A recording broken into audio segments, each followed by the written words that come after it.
According to a report that was published by Tel Aviv University, Australia and Italy are the two countries that have seen the most significant rise in anti-Semitic attacks in the course of 2024. And I'm just wondering why you think those two countries would stand out. Well, they don't.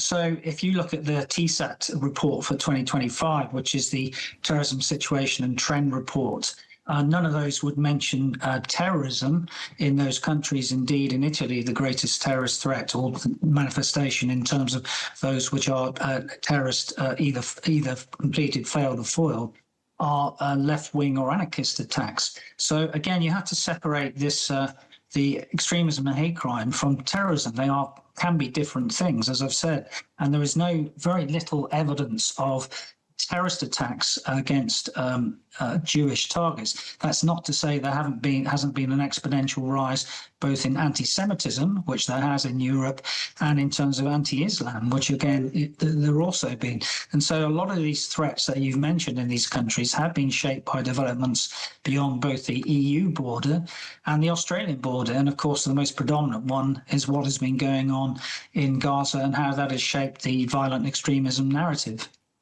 Right, and we've heard, in fact, in the last 24 hours, the Israeli Prime Minister Benjamin Netanyahu accusing the Australian government of, quote, pouring oil on the fire of anti-Semitism. And there he's referring to Canberra's decision to recognise Palestinian statehood that happened back in August. What's the logic here? Do you think that Prime Minister Netanyahu is getting at? I think the logic he's getting at is that the recognising the Palestinian state seems to have been premature. So, for example, if you take a view which is different than that, for example, the Singaporean authorities, that they will only recognise a Palestinian state when three things pertain. Firstly, when there's an effective government.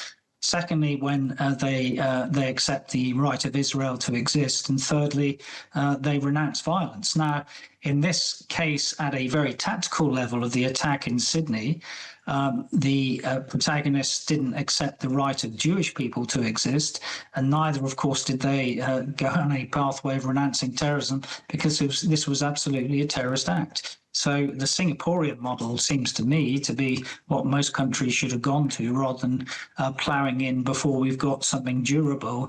And we're not even into phase two of the Gaza ceasefire yet. We're still in phase one. We hope that phase two might happen in early 2026, but it's not a done deal that we'll get to phase three by any means, in the same way that we didn't get past phase one in the same time last year at the end of 2024.